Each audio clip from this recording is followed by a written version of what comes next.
हाँ जी, तो बच्चों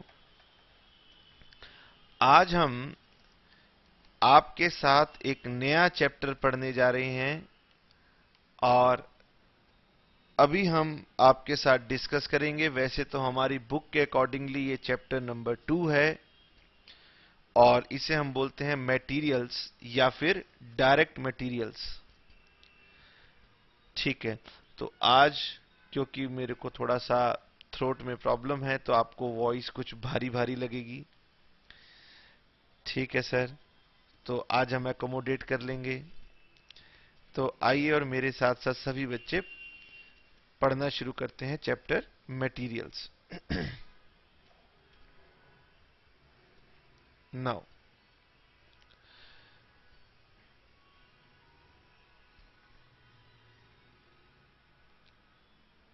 मटेरियल्स, हमें पता है अब कि हमारी कॉस्ट दो तरीके से डिवाइड होती है। एक है डायरेक्ट और एक है इनडायरेक्ट। तो मटेरियल्स डायरेक्ट भी हो सकते हैं और इनडायरेक्ट भी हो सकते हैं।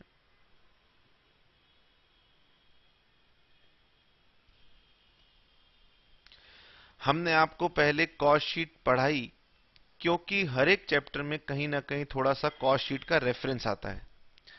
अगर हम कॉस्ट की बात करते हैं तो हमारी कॉस्ट का सबसे पहला पार्ट मटेरियल होता है। तो कॉस्ट शीट को पहले बताने के पीछे ऑब्जेक्टिव यह है कि अगर कहीं पर भी कॉस्ट शीट की बात होगी, किसी भी चैप्टर में होगी, तो आपको पता होना चाहिए। खैर, मटेरियल्स की अगर हम बात करें, डायरेक्ट मटेरियल की बात करें, तो ये डायरेक्ट मटेरियल हम इस चैप्टर में डील करने वाले हैं और डायरेक्ट मटेरियल को हम बेसिकली बुलाते हैं रॉ मटेरियल। कॉस्टिंग कहती है कि आप जो भी प्रोडक्ट बनाते हैं उस प्रोडक्ट को बनाने में जो आपका मटेरियल यूज होता है उसे आप डायरेक्ट मटेरियल कहिए या रॉ मटेरियल कहिए। एक होता है इनडायरेक्ट मटेरियल, और अब हम ये बात जानते हैं कि हमारी जितनी भी इनडायरेक्ट कॉस्ट होती हैं वो हमारे ओवरहेड्स का पार्ट बन जाती हैं। और इस चैप्टर में हम सिर्फ डायरेक्ट मटेरियल की बात करेंगे, किसी भी इनडायरेक्ट मटेरियल की बात नहीं करेंगे क्योंकि उसका हमारा चैप्टर अलग है। तो मेरे साथ सभी बच्चे पढ़ना स्टार्ट करेंगे हमारा ये चैप्टर नंबर 2 बुक के अकॉर्डिंगली, डायरेक्ट मटेरियल्स। अब ये डायरेक्ट मटेरियल चैप्टर में हमें सर पढ़ना क्या क्या है, तो देखिए, अगर मैं इसके मेन टॉपिक्स की बात करूं, मेन टॉपिक्स एग्जाम के पॉइंट ऑफ व्यू से सबसे इंपॉर्टेंट इस चैप्टर में हमें दो टॉपिक पढ़ने हैं। पहला, इकोनॉमिक ऑर्डर क्वांटिटी, और दूसरा लेवल्स ऑफ इन्वेंट्री।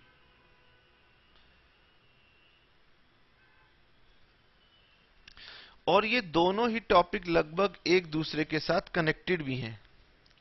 इसके साथ साथ इस चैप्टर में कई सारे छोटे टॉपिक्स भी हैं। There are very small topics also, और इन टॉपिक्स में कई सारे हमें इश्यूज डिस्कस करने हैं, तो मैं अभी उनके नाम भी आपको बताना नहीं चाहता। आगे बढ़ जाते हैं। तो सर आज क्या पढ़ेंगे, इकोनॉमिक ऑर्डर क्वांटिटी या लेवल्स ऑफ इन्वेंट्री? तो हम एक काम करते हैं कि आज हम अपना सबसे पहले इकोनॉमिक ऑर्डर क्वांटिटी से शुरुआत करते हैं। इकोनॉमिक ऑर्डर क्वांटिटी, ये चैप्टर एग्जाम के पॉइंट ऑफ व्यू से बहुत इंपॉर्टेंट है और कोई ना कोई क्वेश्चन आपको इस चैप्टर से जरूर मिलेगा। ठीक है सर, तो मेरे साथ साथ सभी बच्चे डिस्कस करेंगे economic order quantity. Now there are two methods of calculating economic order quantity. One is called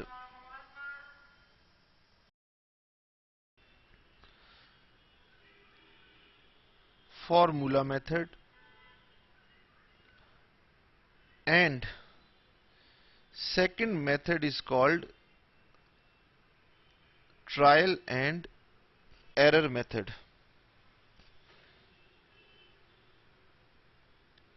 या फिर हम इसे बोल देते हैं कई बार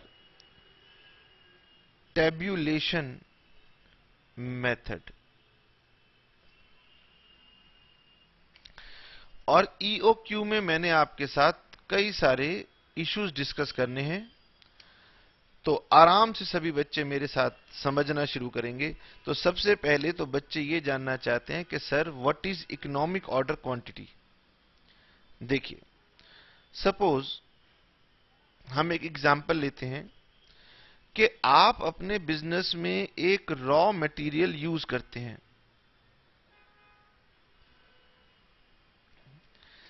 मैं पहले छोटा सा आपको एक एग्जांपल देता हूं. मान लीजिए आप घर में राइस, चावल का इस्तेमाल करते हैं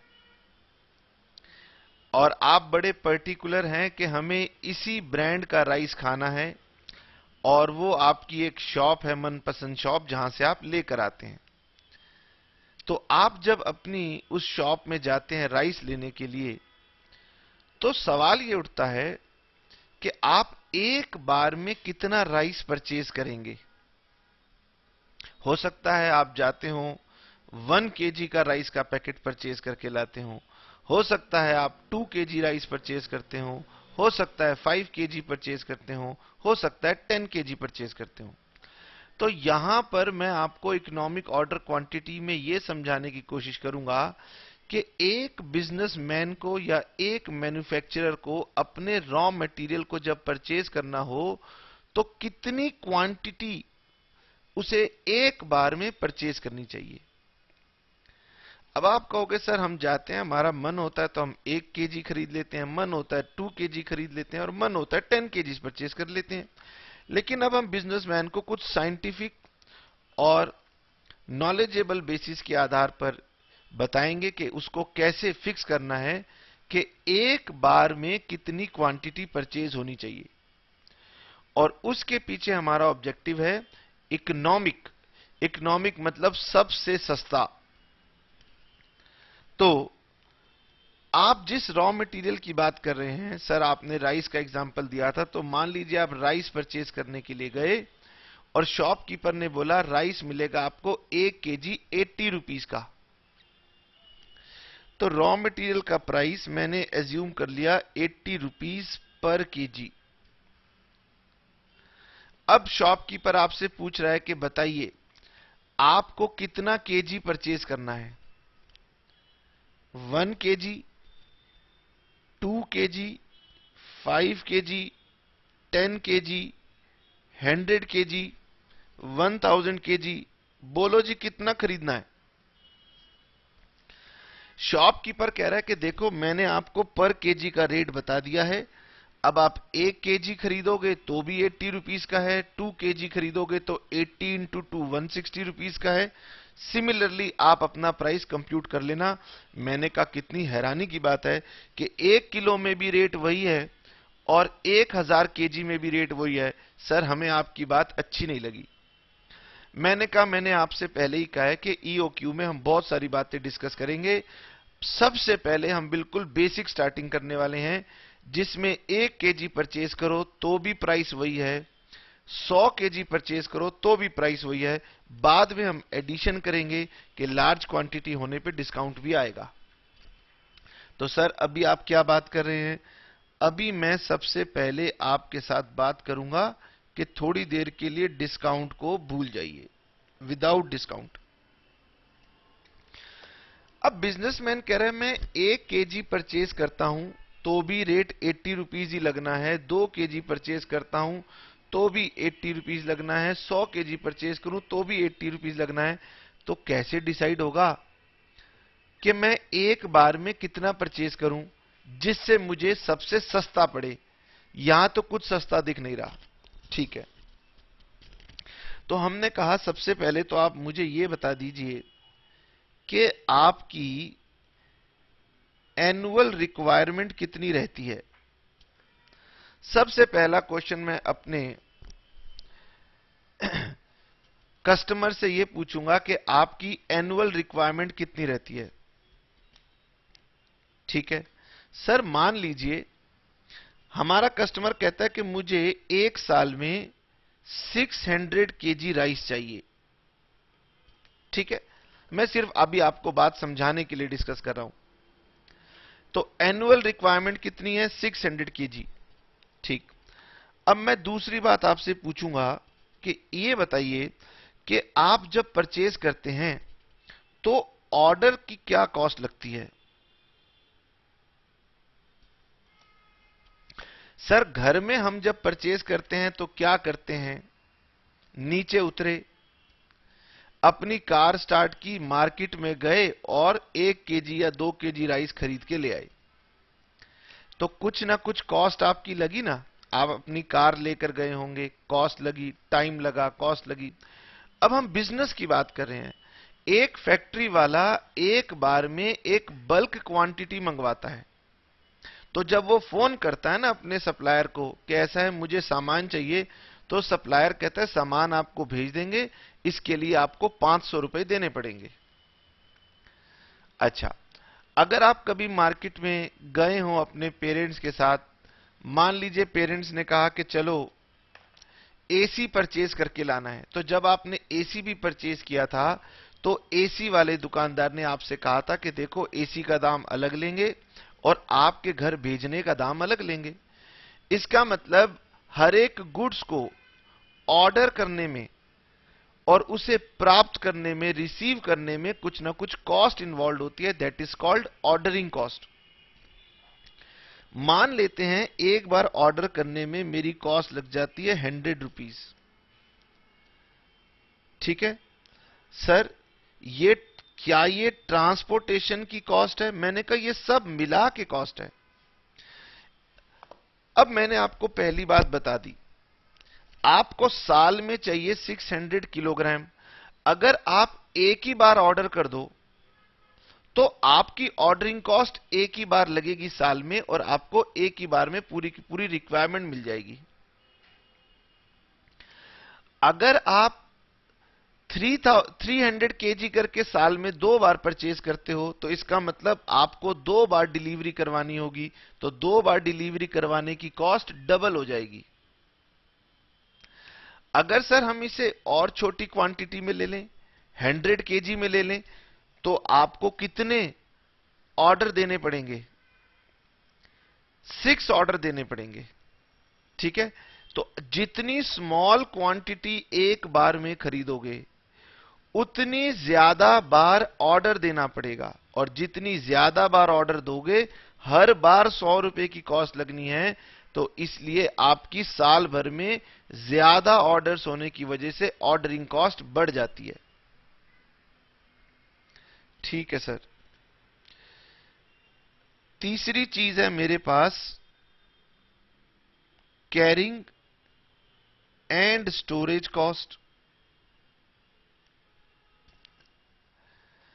मैंने ऊपर से यह सीखा कि अगर ऑर्डर बड़ा हो, ज्यादा क्वांटिटी एक बार में खरीद ली जाए, तो भले परचेज प्राइस में कुछ फर्क नहीं पड़ता, लेकिन ऑर्डरिंग कॉस्ट की सेविंग हो सकती है। तो मैंने कहा चलो एक बार में बड़ा ऑर्डर खरीद लेते हैं।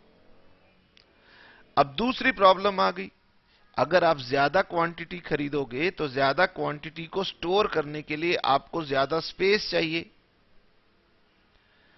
आपको ज्यादा फंड्स चाहिए, और फंड्स की अपनी एक इंटरेस्ट कॉस्ट होती है। इसका मतलब कि आपके प्रोडक्ट की कुछ ना कुछ स्टोरेज कॉस्ट भी है। अब सर मान लेते हैं मेरे प्रोडक्ट की स्टोरेज कॉस्ट है 5 rupees per KG per annum. अच्छा, इसका मतलब यह है कि अगर आप कम क्वांटिटी परचेज करोगे तो कम क्वांटिटी के लिए कम स्टोरेज कॉस्ट लगती है। अगर आप ज्यादा क्वांटिटी खरीदोगे तो ज्यादा क्वांटिटी के लिए ज्यादा स्टोरेज कॉस्ट लगती है। तो अब मैंने समझा कि मेरे पास परचेज प्राइस में तो कोई फर्क नहीं पड़ेगा, लेकिन फिर भी मेरी दो कॉस्ट हैं जिन पर दिमाग लगा करके यह तय किया जा सकता है कि एक बार में कितनी क्वांटिटी खरीदी जाए। क्योंकि अगर डिस्काउंट नहीं भी है तो ये दो कॉस्ट जो है ना, ये मेरे को डिसीजन लेने में हेल्प करेंगी। अगर मैं डिस्काउंट क्लेम नहीं कर सकता हूं अपने सप्लायर से, तो इन दोनों कॉस्ट की सेविंग कर सकता हूं। और इसी के ऊपर सबसे पहले मैं आपके साथ डिस्कशन करने वाला हूं रिगार्डिंग इकोनॉमिक ऑर्डर क्वांटिटी। ठीक है, चलिए।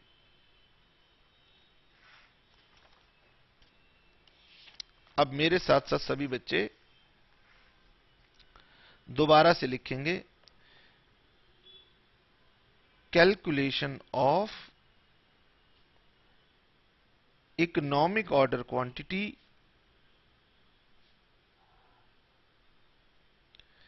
इसे हम बोलते हैं ईओक्यू। ठीक है, और मैं आपके साथ इकोनॉमिक ऑर्डर क्वांटिटी डिस्कस करने जा रहा हूं in the case of formula method. अब फॉर्मूला जिसने दिया था उसे बोलते हैं बाउ-मोल्स मॉडल, लेकिन ये आपको याद रखने की जरूरत नहीं है। और इसकी एप्लीकेबिलिटी के लिए सबसे पहली चीज है कि there shall be no quantity discount. इस क्वांटिटी डिस्काउंट को आप अकाउंट्स में ना ट्रेड डिस्काउंट भी कहते थे, कि अगर आप क्वांटिटी ज्यादा खरीदोगे तो आपको डिस्काउंट मिल जाएगा। तो मेरा फॉर्मूला मेथड सबसे पहले कहता है कि ये तब अप्लाई नहीं होगा जब क्वांटिटी डिस्काउंट हो। तो मैं आपके साथ पहले बिना क्वांटिटी डिस्काउंट के साथ बात करने वाला हूं। ठीक है, अब फॉर्मूला है तो इसकी स्टार्टिंग सीधे सीधे फॉर्मूले से करेंगे। हम इसकी स्टार्टिंग सीधा सीधा फॉर्मूले से करने वाले हैं। और फॉर्मूला कैसे आया ये आपको कॉस्टिंग में जानने की जरूरत नहीं है। ठीक है सर। अब मैं आपको बताता हूं कि मेरी इकोनॉमिक ऑर्डर क्वांटिटी के अंदर सबसे पहले आपको बताने वाला हूं what is my total inventory cost. हम जल्दबाजी नहीं करेंगे, जल्दबाजी करेंगे ना तो आपको फिर कुछ ना कुछ आगे चल के परेशानी होगी। Total inventory cost per annum. हम सारी की सारी बातें जो आपके साथ करेंगे वो पर एनम बेसिस पर करेंगे कि एक साल में टोटल स्टॉक को खरीदने की मेरी क्या कॉस्ट आती है। तो मैंने आपको बताया कि इसमें तीन चीजें मेरी इन्वॉल्व हैं। पहला तो है मेरी परचेज कॉस्ट, दूसरा है मेरी ऑर्डरिंग कॉस्ट, और तीसरा है मेरी storage and handling cost. Storage and handling cost, purchase cost, ordering cost, storage and handling cost. और मैंने आपके साथ जो स्टार्टिंग की है मैं पहले ही बता दूं कि मैंने पहले ही कह दिया है कि परचेज कॉस्ट में कोई अंतर नहीं आएगा फिलहाल के लिए, क्योंकि मैंने कहा है कोई ट्रेड डिस्काउंट नहीं है। इसीलिए मेरे लिए अभी काम की ये दो कॉस्ट हैं, ऑर्डरिंग कॉस्ट और कैरिंग कॉस्ट। तो मैं आपको सबसे पहले बताना चाहता हूं ऑर्डरिंग कॉस्ट के बारे में। Now what is my ordering cost. ठीक है, इसे हम बोलते हैं cost of placing and receiving of goods. मैंने आपको इसका एक बड़ा सरल सा एग्जांपल दिया कि जब भी हम गुड्स मंगवाते हैं तो हमारा सप्लायर कहता है कि जी सामान आपको दे दूंगा लेकिन 100 रुपए आपसे लूंगा। तो अगर मैंने एक ऑर्डर दिया तो एक बार 100 रुपए मुझे देने पड़ेंगे, और अगर मैंने साल में 10 बार ऑर्डर दिए तो मुझे 10 बार 100 रुपए देने होंगे। तो इसका मतलब है if we purchase in small quantities if we purchase in small quantities, then number of orders in a year increases.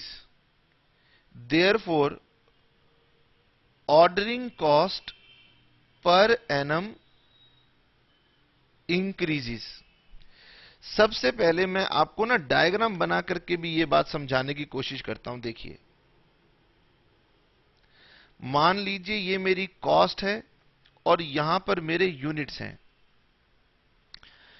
कई बार ना बातें ग्राफ बना के भी समझी जा सकती हैं।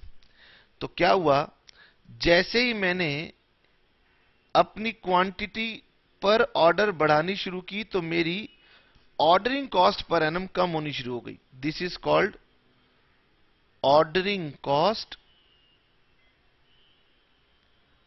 Per annum. और ऑर्डरिंग कॉस्ट पर एनम को समझा जा सकता है। देखो, अगर मैं, ये यूनिट्स हैं, तो ये अगर मेरी यूनिट्स कम हुई, अगर मेरी यूनिट्स कम हुई तो नंबर ऑफ ऑर्डर्स ज्यादा होंगे, और नंबर ऑफ ऑर्डर्स ज्यादा होंगे तो मेरी कॉस्ट भी, आपको दिखाई दे रही है कि मेरी कॉस्ट ज्यादा हो जाएगी। थोड़ा सा इकोनॉमिक्स के टर्म में भी हम समझ सकते हैं। अच्छा, अगर मैं एक बार में ज्यादा क्वांटिटी परचेज करूंगा तो फिर मेरे को नंबर ऑफ ऑर्डर्स कम देने पड़ेंगे, और नंबर ऑफ ऑर्डर्स कम देने पड़ेंगे तो मेरी ऑर्डरिंग कॉस्ट भी कम होनी शुरू हो जाएगी। इस तरीके से ये ग्राफ में मैंने आपको समझाया।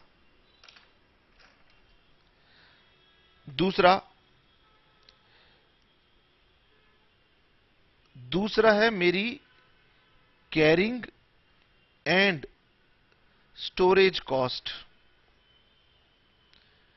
इसमें दो चीजों का खर्चा आता है। एक तो आपको स्टोर करने के लिए स्टोरेज का खर्चा देना पड़ेगा, और दूसरा आपको ना इंटरेस्ट की कॉस्ट भरनी पड़ेगी। देखिए, सपोज कीजिए मैं एक पेन यूज करता हूं और मेरा ये पेन थोड़ी देर के लिए, मान लीजिए 120 रुपए का आता है, 120 रुपीस का एक पेन आता है।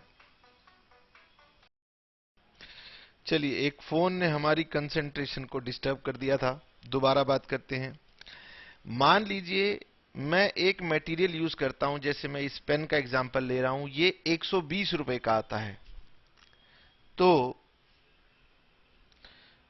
अगर मेरे एक प्रोडक्ट की मटेरियल की प्राइस है 120 रुपीस, तो सबसे पहले मुझे यह चेक करना पड़ेगा कि बैंक में मैं कितना इंटरेस्ट पे करता हूं। मान लीजिए बैंक मुझसे 10% इंटरेस्ट चार्ज करता है, तो इसका मतलब हुआ कि ये एक यूनिट मुझे अपने स्टोर रूम में रखने पर एक तो इंटरेस्ट देना पड़ता है 12 रुपए। तो मेरी एक स्टोरेज कॉस्ट हो गई 12 रुपए। सर, इंटरेस्ट के साथ साथ आपका कुछ गोडाउन का खर्चा होगा, कुछ स्टाफ हैंडलिंग का खर्चा होगा, थोड़ी देर के लिए मान लेते हैं 8 रुपए। तो मेरी कैरिंग और स्टोरेज कॉस्ट में सिर्फ इंटरेस्ट की कॉस्ट नहीं होती, स्टोरेज की भी कॉस्ट होती है और इंटरेस्ट की भी कॉस्ट होती है। तो मान लेते हैं मेरा एक यूनिट अगर मैंने संभाल के रखा 1 साल तक, तो मेरी पर एनम कॉस्ट लगेगी 20 रुपीस।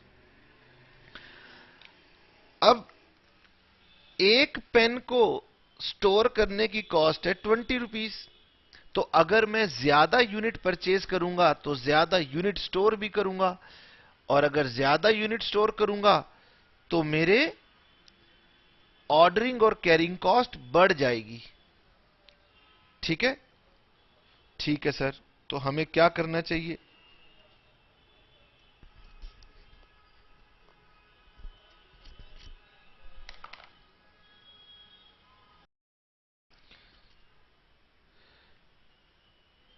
तो एक यूनिट को स्टोर करने की कॉस्ट 20 रुपीस है, तो 2 यूनिट को स्टोर करने की कॉस्ट 40 हो जाएगी, 100 यूनिट को स्टोर करने की कॉस्ट 200 हो जाएगी। तो इसका मतलब यह है कि ये वाली कॉस्ट, अगर मैं ग्राफ बना के आपको समझाना चाहूं, यहां पर यूनिट्स हैं और यहां पर मेरी एनुअल टर्म्स में कॉस्ट है। तो ये इसका बिहेवियर ऐसा होगा। इसका मतलब जब यूनिट्स कम होंगे तो कॉस्ट, स्टोरेज की कॉस्ट कम होगी। अगर यूनिट्स मेरे ज्यादा होंगे तो मेरी एनुअल स्टोरेज कॉस्ट बढ़ जाएगी। This is called my carrying cost.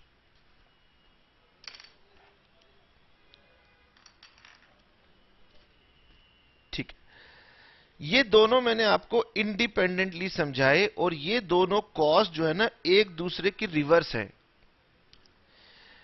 Large quantity में कम ऑर्डर लगते हैं, कम ऑर्डरिंग कॉस्ट लगती है, लेकिन लार्ज क्वांटिटी में कैरिंग कॉस्ट ज्यादा लगती है। और इन्हीं दोनों को मैंने बैलेंस करके अपनी मोस्ट इकोनॉमिकल क्वांटिटी को पता लगाना है।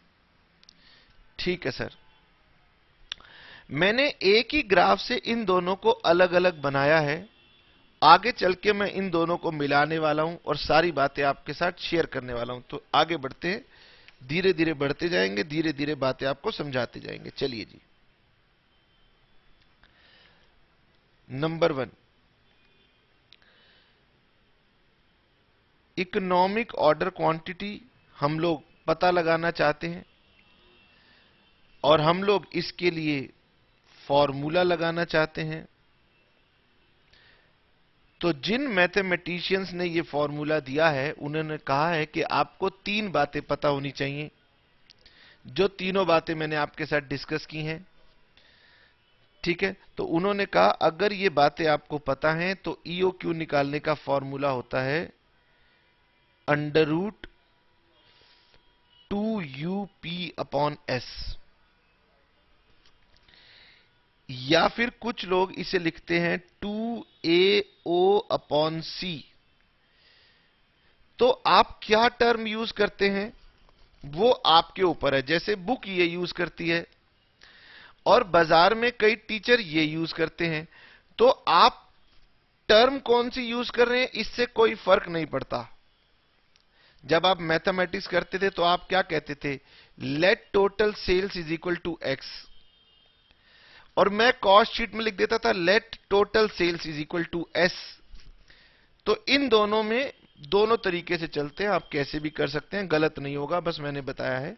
तो सर इसका मतलब क्या है, देखो यू का मतलब है आपकी annual usage of raw material क्या है। पहली बात तो आपको यह पता होनी चाहिए। ठीक है, तो जब मैं आपको समझा रहा था ईओक्यू तो सबसे पहले मैंने कहा था कि आपको अपनी एनुअल रिक्वायरमेंट पता होनी चाहिए। सर एनुअल रिक्वायरमेंट किस चीज की, रॉ मटेरियल की बात कर रहे हैं, तो रॉ मटेरियल की एनुअल रिक्वायरमेंट आपको पता होनी चाहिए। तो कुछ लोगों ने इसे यूसेज की वजह से यू का नाम दे दिया और कुछ लोगों ने इसे ए का नाम दे दिया। दूसरा पी, पी का मतलब है cost of placing one order. एक बार सामान मंगवाने की क्या कॉस्ट लगती है, which is called cost of placing one order. तो इसे लोगों ने कहा कि ये ऑर्डरिंग कॉस्ट होती है, इसलिए उन्होंने इसका नाम ओ रख दिया। एस, एस का मतलब है storage and handling cost of one unit per annum. एक साल तक एक यूनिट को स्टोर रूम में रखने की क्या कॉस्ट लगती है, that is called storage cost. और इसी को हमने कैरिंग कॉस्ट की वजह से सी का नाम दे दिया। अगर आप बुक के फॉर्मूले से चलेंगे तो 2UPS, ऐसे इसका मतलब है। अगर आप कहेंगे कि मार्केट के कुछ टीचर AOC यूज करते हैं तो ए का मतलब यह है, ओ का मतलब यह है, सी का मतलब यह, दोनों सेम है, टर्म का डिफरेंस है। ठीक है सर, तो अगर आपको स्टोरेज कॉस्ट नहीं दी हो क्वेश्चन के अंदर, तो आप कैसे कैलकुलेट करेंगे? तो हमने आपको बताया था कि स्टोरेज कॉस्ट में एक तो एलिमेंट होता है इंटरेस्ट का, जो कि पता लगाना बहुत आसान होता है। तो इसे पता लगाने का सिंपल सा तरीका है, what is the purchase price of 1 unit multiplied by, ये एग्जाम्पल याद आ रहा है? मैंने आपसे कहा कि मेरा पेन 120 रुपए का आता है और बैंक मुझसे 10% पर एनम चार्ज करता है। तो अगर मुझे कुछ और नहीं दिया हो तो कम से कम ये तो निकाल सकता हूं। तो इसका मतलब कैरिंग कॉस्ट में अगर कुछ और ना दिया हो तो एक यूनिट की इंटरेस्ट कॉस्ट ही ले ली जाती है। तो into percentage cost per annum. ठीक है सर। अब हम धीरे धीरे आपको बताएंगे, मुझे कोई जल्दी नहीं है, तो मैं आपको धीरे धीरे बातें बताऊंगा। चलिए मेरे साथ साथ पहले स्टार्टिंग से कुछ क्वेश्चन करना शुरू करते हैं, और जैसे जैसे मैं क्वेश्चन करता जाऊंगा, बातें रिपीट करता जाऊंगा, आपको बातें समझ में आती जाएंगी। अभी सबसे पहले तो मैं चलूंगा अनसॉल्व्ड क्वेश्चन के ऊपर, और मेरे पास है क्वेश्चन नंबर 7। लीजिए, ये हमारी बुक का पेज नंबर है 127।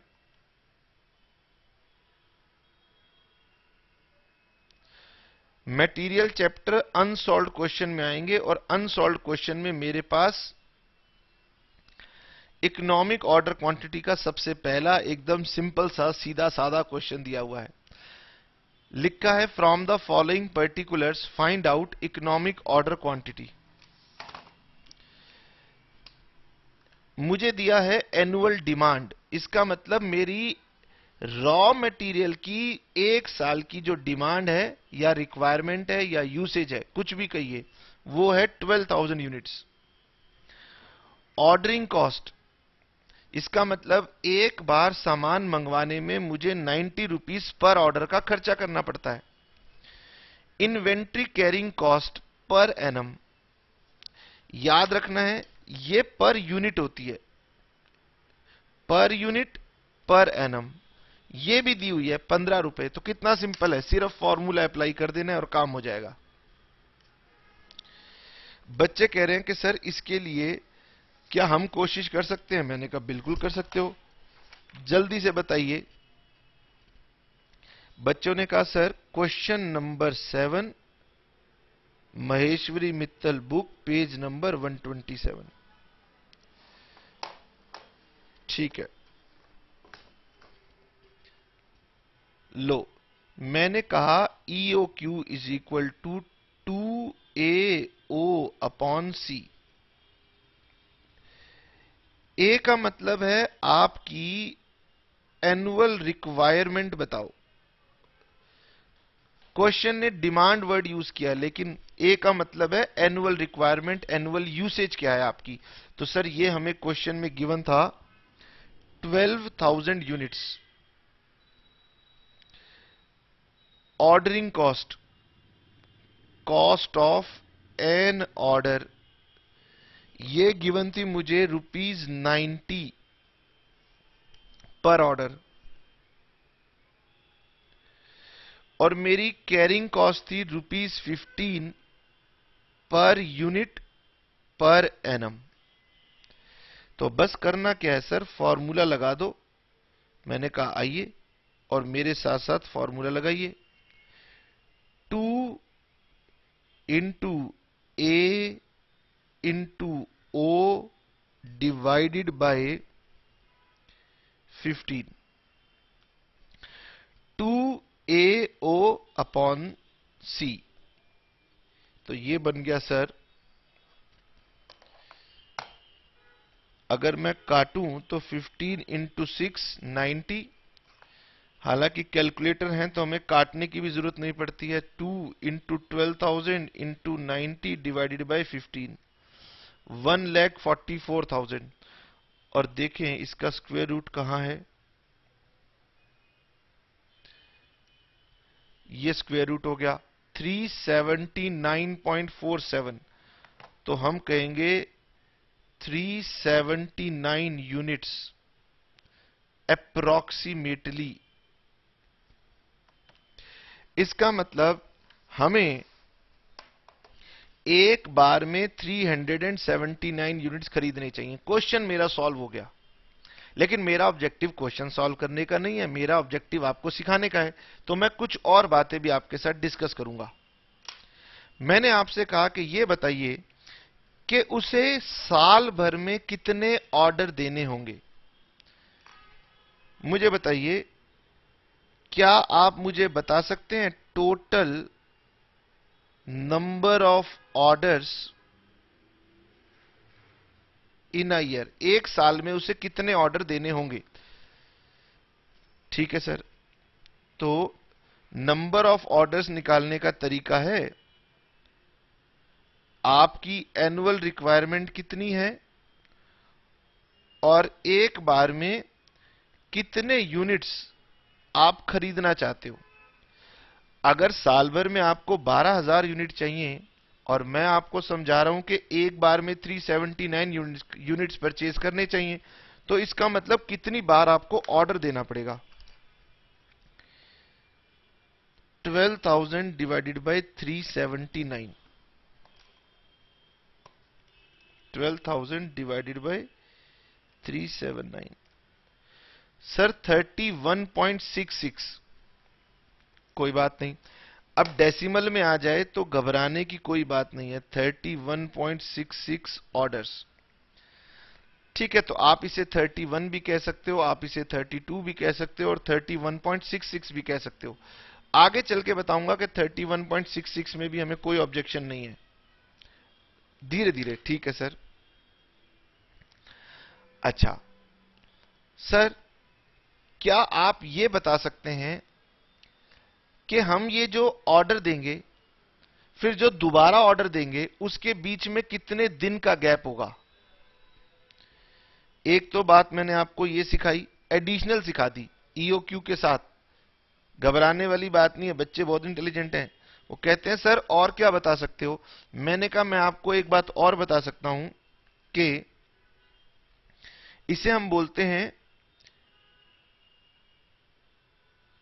Time gap between two orders. यानी एक बार ऑर्डर दोगे, उसके बाद जब दोबारा ऑर्डर दोगे तो उन दोनों के बीच में कितने दिनों का अंतर होगा। देखो, एक साल में है 365 दिन और एक साल में आप देना चाहते हो 31.66 ऑर्डर्स। तो अगर एक साल में 365 दिन है और 365 दिनों में आप इतने ऑर्डर दोगे, तो time gap between two orders होता है number of days in a year divided by number of orders. तो 365 को अगर मैं डिवाइड कर दूं 31.66 से, तो 365 डिवाइडेड बाय 31.66, तो नंबर ऑफ ऑर्डर्स यानी हमारे पास 11.52 डेज आ रहे हैं। अब क्या है ना, डेज कभी भी डेसिमल में अच्छे नहीं लगते, तो यहां पर हम कहेंगे 12 दिन, 12 डेज। ठीक है, हो सकता है कि अभी आपको कुछ बातें हमारी समझ में आई हों और हो सकता है अभी कुछ बातें समझ में ना आई हों। तो इसके लिए क्या है, इसके लिए हमारे पास और क्वेश्चन है। चलिए जी, क्वेश्चन नंबर 7 के बाद फिलहाल क्वेश्चन नंबर 8 को छोड़ देता हूं, क्वेश्चन नंबर 9 पे आता हूं।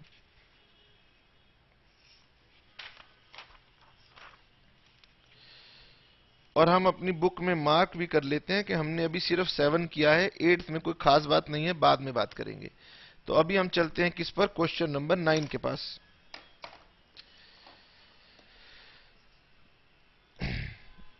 आपके माइंड में जो भी क्वेश्चन आ रहे हैं, थोड़ी देर के लिए अपने माइंड से कहेंगे कि क्वेश्चंस को रोक दो और जो मैं सिखा रहा हूं उस पर ध्यान दो।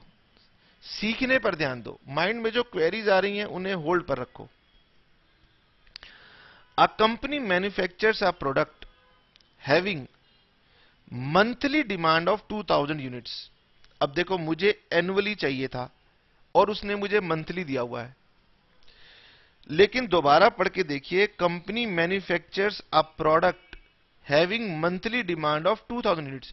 तो ये जो 2000 यूनिट्स पर मंथ मुझे दिया है, ये रॉ मटेरियल का नहीं दिया, ये मेरे फिनिश प्रोडक्ट का दिया है, जबकि मेरी एनुअल रिक्वायरमेंट रॉ मटेरियल की होती है। For 1 unit of finish product 2 kg of particular raw material item is needed. Thanks कहना चाहिए क्वेश्चन बनाने वाले को, वो कह रहा है 1 यूनिट फिनिश प्रोडक्ट बनाने में 2 kg रॉ मटेरियल लगता है। अगर वो कहता ना 1 यूनिट बनाने में ½ kg लगता है, 250 ग्राम लगता है, तो बच्चे इसी कैलकुलेशन में गलती कर जाते हैं। लेकिन यहां बिल्कुल सीधा है, 1 यूनिट बनाना है 2 किलो चाहिए। ठीक है sir. Purchase price of the material is 20 rupees per KG. अब की बार मुझे परचेज प्राइस भी बता दिया कि 20 रुपए का ये आइटम है। Ordering cost is 120 rupees per order and holding cost is 10% per annum. इसका मतलब एक यूनिट को 1 साल तक अगर आपको संभालना है तो आपको 10% का खर्चा लगता है। ये 10% किसका? परचेज प्राइस का। फॉर्मूले में मैंने यही लिखा था। चलिए आगे बढ़ते हैं और question number 9। Question number 9 page number है 127। Calculate economic order quantity. चलिए जी, सबसे पहले मुझे तो ये जानना है कि मेरी annual requirement of raw material कितनी है। तो क्वेश्चन ने कहा कि 2000 यूनिट्स ऑफ फिनिश प्रोडक्ट चाहिए 1 महीने में, तो 12 महीने में इंटू 12 हो गया।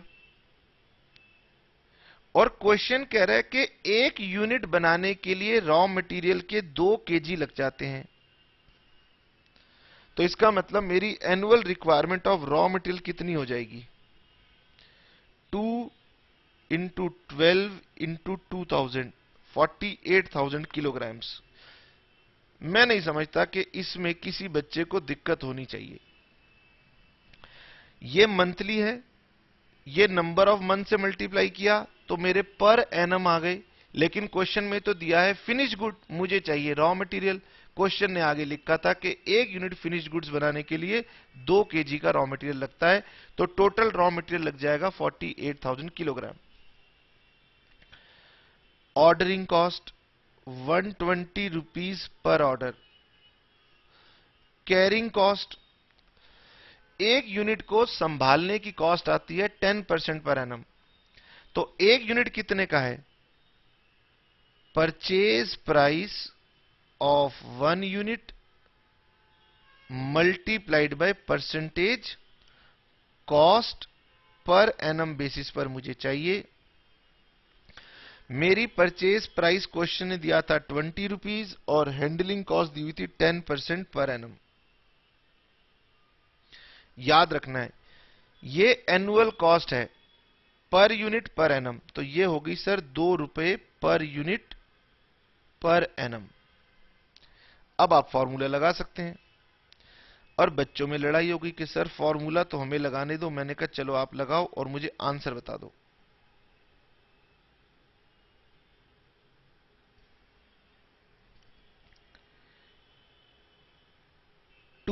Into 48,000 into 120 rupees upon 2 rupees.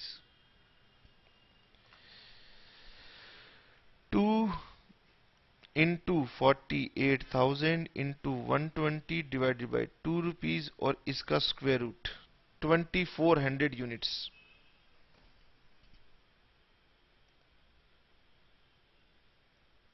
ठीक है। अब आप क्या मुझे नंबर ऑफ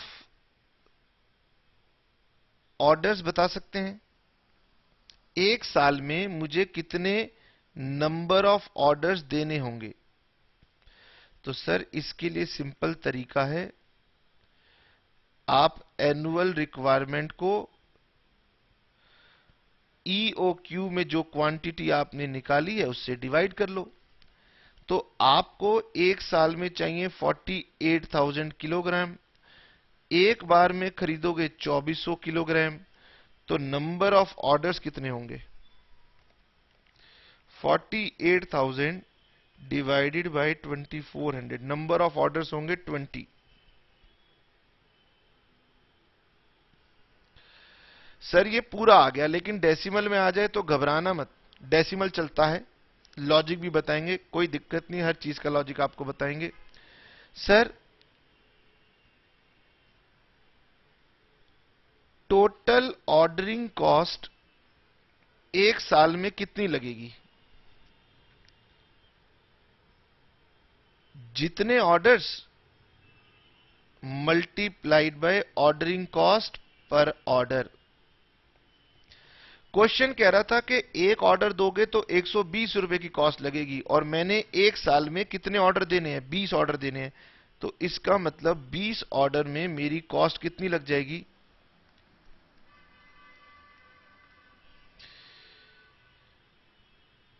2400 रुपए की मेरी टोटल ऑर्डरिंग कॉस्ट लगेगी एक साल में। ठीक है, अब हम एक बच्चे को बताना चाहते हैं कि देखो, दूसरा है मेरी कैरिंग कॉस्ट कहो, स्टोरेज कॉस्ट कहो, तो मैं जितने यूनिट्स एवरेज बेसिस पर स्टोर करूंगा into storage cost per annum. देखो, एक यूनिट आता है 20 रुपीस का, क्वेश्चन में लिखा है एक यूनिट आता है 20 रुपीस का, और मैं 10% उसका प्राइस पे करता हूं स्टोर करने के लिए, तो इसका मतलब मेरे एक यूनिट को स्टोर करने में 2 रुपए की कॉस्ट आती है। ठीक है सर, अब आगे चल के हम आपको बताएंगे कि जो यूनिट्स हम स्टोर करते हैं वो हमेशा क्वांटिटी परचेज का आधा होता है।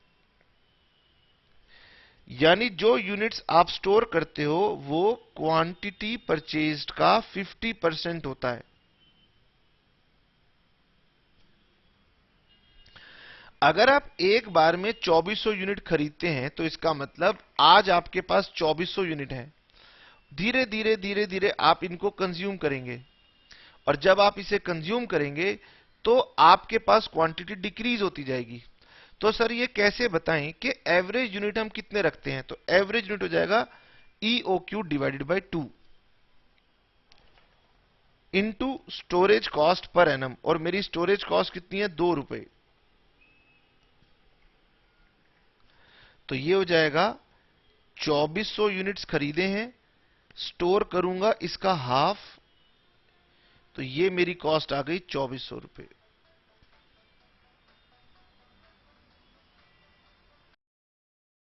चलिए, नोट, जो हमारा ईओक्यू का फॉर्मूला है उसमें एक बात बताई जाती है कि we always assume that average units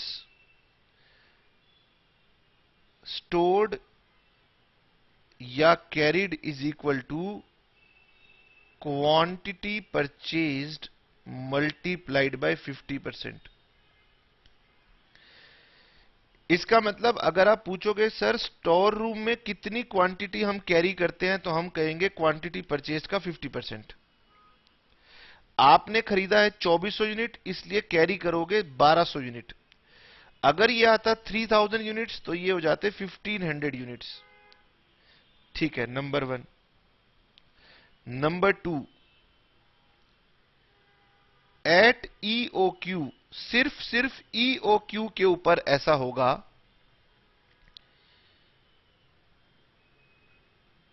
total of ordering cost is equal to total of carrying cost. इसका मतलब हमारी ऑर्डरिंग कॉस्ट और कैरिंग कॉस्ट ईओक्यू क्वांटिटी के ऊपर बराबर आएंगी। देखो, ऑर्डरिंग कॉस्ट कितनी आई? 2400 रुपए। कैरिंग कॉस्ट कितनी आई? 2400 रुपए। ठीक है, तो ऑर्डरिंग कॉस्ट भी 2400 आएगी और कैरिंग कॉस्ट भी 2400 रुपए आएगी। हम अमाउंट की बात नहीं कर रहे, हम ये कह रहे हैं अगर ईओक्यू पर आप चेक करोगे तो आपकी ऑर्डरिंग कॉस्ट और कैरिंग कॉस्ट हमेशा बराबर आएंगी। ये बात दिमाग में बिठा लो, मैं आगे चल के ये बात आपको हर क्वेश्चन में दिखाता रहूंगा। ठीक है sir.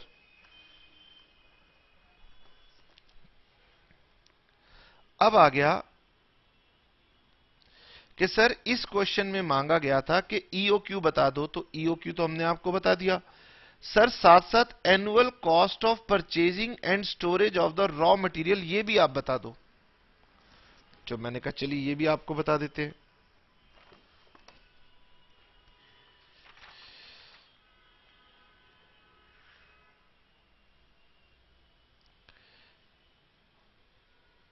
How to compute annual storage and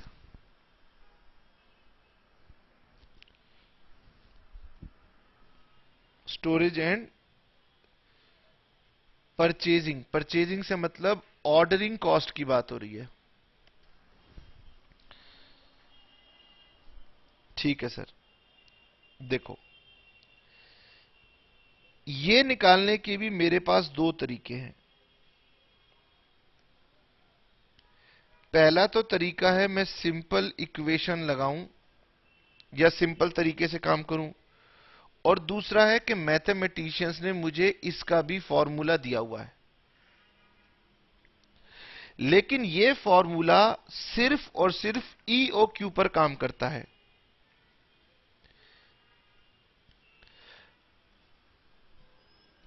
चलिए सिंपल फॉर्मूले की बात करते हैं। तो देखो, सबसे पहले सिंपल वाली कैलकुलेशन तो आप पहले ही कर चुके हो।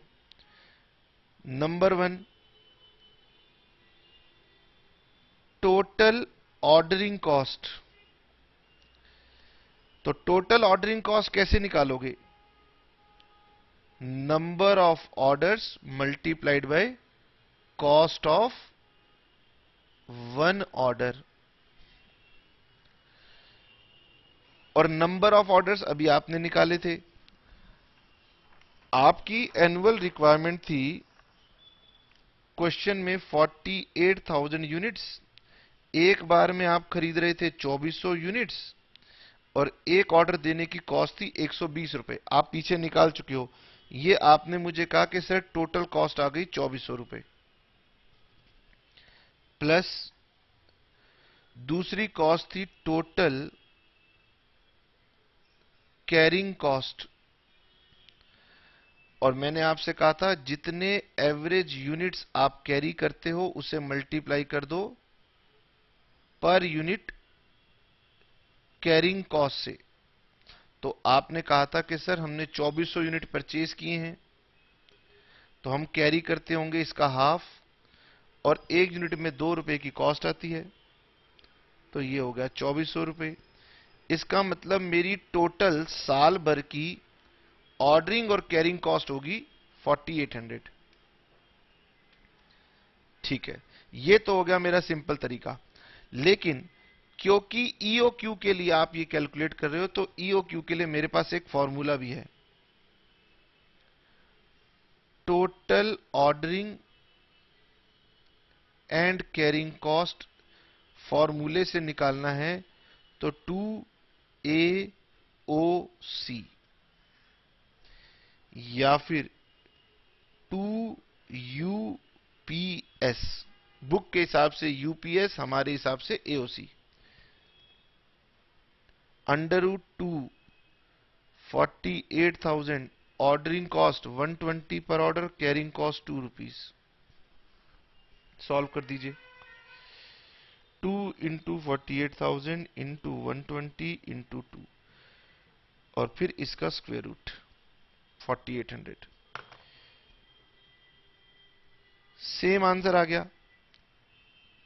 तो ये आंसर सेम आता है फॉर्मूले से, लेकिन ध्यान ये रखना है कि ये फॉर्मूला सिर्फ और सिर्फ तभी इस्तेमाल करना है जब EOQ के ऊपर आपने ये लगाना हो। ठीक है, अब हम यहीं पर रुक जाएंगे और फिर हम आपके साथ डिस्कशन नेक्स्ट क्लास में दोबारा से कंटिन्यू करेंगे। लेकिन जाते जाते आपको एक ग्राफिकल रिप्रेजेंटेशन से एक बात और बतानी है।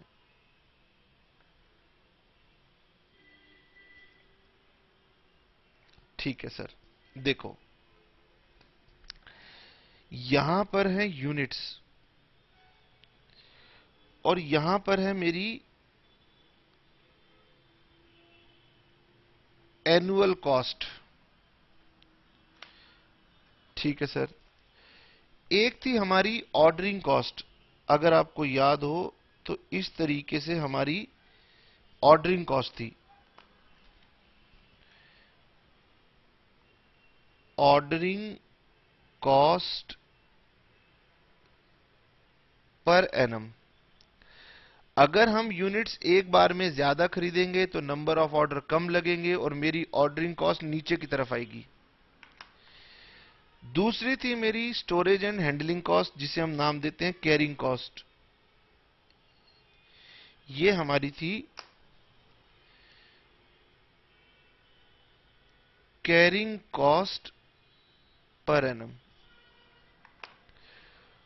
और जहां पर ये दोनों कॉस्ट इंटरेक्ट करती हैं उतने यूनिट्स को हम इकोनॉमिक्स में ग्राफ में बोलते हैं EOQ। और ये ग्राफ अपने आप में ये शो करता है कि इस पॉइंट पर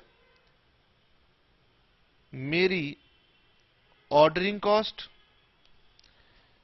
और मेरी कैरिंग कॉस्ट एक दूसरे को इंटरसेक्ट कर रही हैं, इसलिए वो दोनों इक्वल होंगी। और हमारे क्वेश्चन में ये यूनिट आए थे 2400। अगर आप 2400 से कम खरीदोगे तो आपकी टोटल ऑर्डरिंग और कैरिंग कॉस्ट 4800 से ज्यादा लगेगी।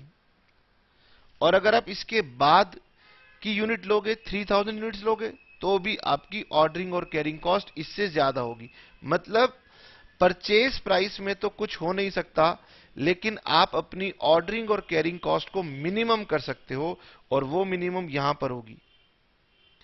अगर आपने कोई और क्वांटिटी ऑर्डर करनी शुरू कर दी, जैसे कि 2000 या 3000, 4000, तो फिर आपकी टोटल ऑफ ऑर्डरिंग और कैरिंग कॉस्ट बढ़ जाएगी और आपको नुकसान होगा। और ये बात हम आपको अब अगली क्लास में सिखाएंगे। अभी जितना आपको बताया है उतना आप रिवाइज कर लीजिए, और अभी आपको कोई होमवर्क मैं नहीं देने वाला। नेक्स्ट क्लास पढ़ने के बाद हम होमवर्क देंगे। चलिए, tata, bye bye, see you.